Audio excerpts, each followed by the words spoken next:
Okay, today we're going to talk about the Lakota, but before we get to it, let's take a look at the worksheet that goes along with it on Reproducible 34. This is the other part. Remember, this is what we're trying to get to. Main ideas and details. We've covered that yesterday in detail. But that's the most important part. The Something that really helps people, and they don't really see it at first, is the reflections. That's what we're going to go over today. And so, what is a reflection?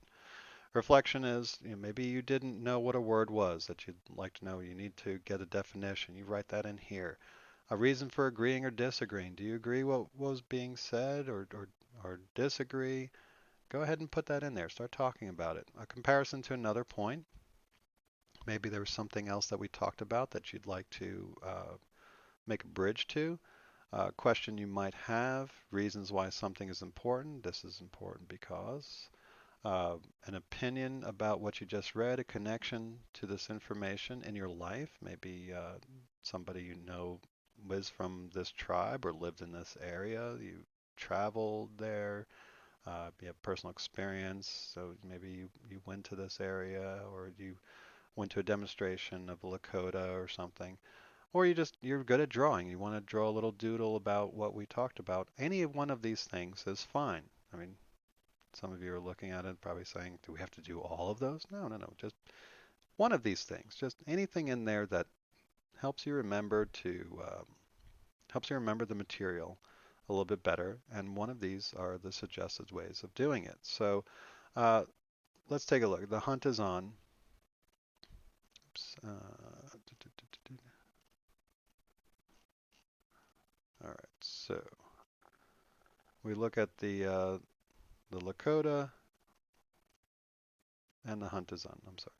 Hunting in the heart of Lakota life, buffalo elk, antelope meant survival. How do you capture a huge buffalo? One way Lakota is surrounding the herd and frightening animals so they would stampede over the edge of cliffs where other hunters waited at the bottom and killed stunned beasts.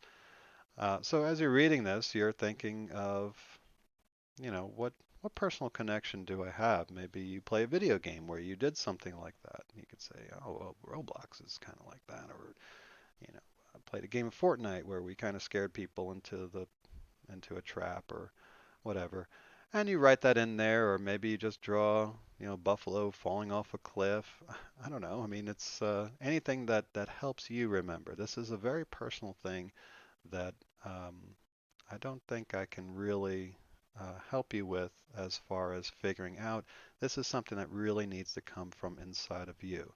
So as we're going through the reading, just go ahead and anytime you see the hunt is on, movable feast, see a movable feast here, a great spirit.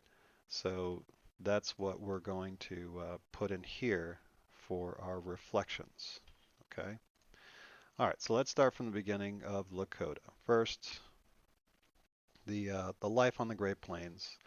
Um, this is a very unique way of living. They lived on the Great Plains. There's not a lot for them to get. You can't really farm there at the time. There's no real trees to use. Really, they relied on buffalo for everything. Buffalo for their clothes, buffalo for their tools, buffalo for their shelter, buffalo for everything. Rugs, um, sewing needles, weapons, whatever it is. Buffalo were the key to these people's lives. And so, in order to hunt the buffalo, they had to follow them around. So, they had to have a very unique way of living.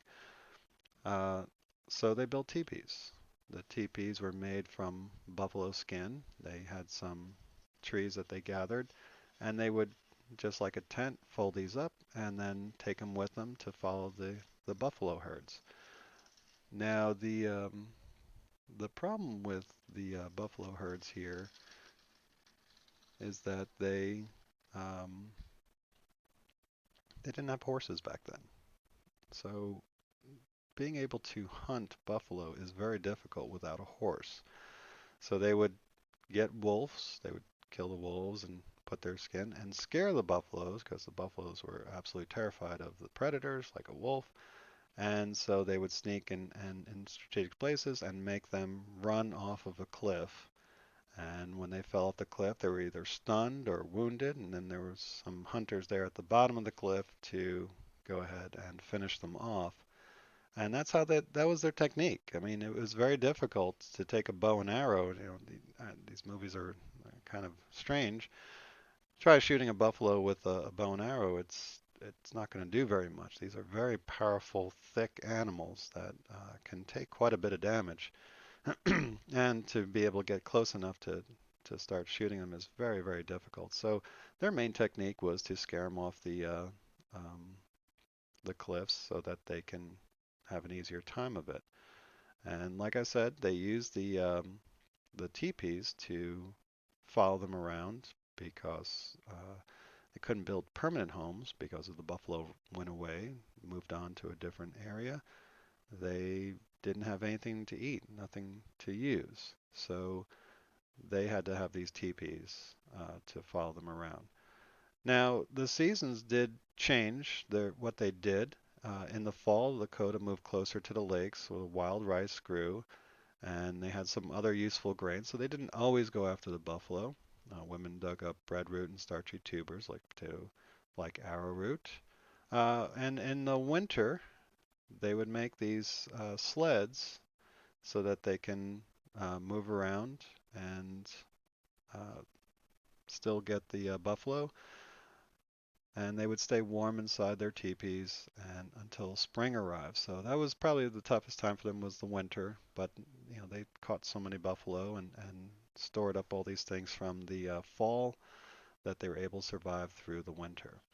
One last thing that I'd like to point out is that they were very religious. They would make these sweat houses. They would go in, they'd take very hot rocks with water and steam up these places that captured all the humidity, and people go in there and purify themselves by perspiring. It's kind of like the saunas that we have today. People go in there and it draws out all the sweat, really gets the impurities out. So that's very interesting that they figured that out a long time ago and able to make these types of saunas to enhance their religion.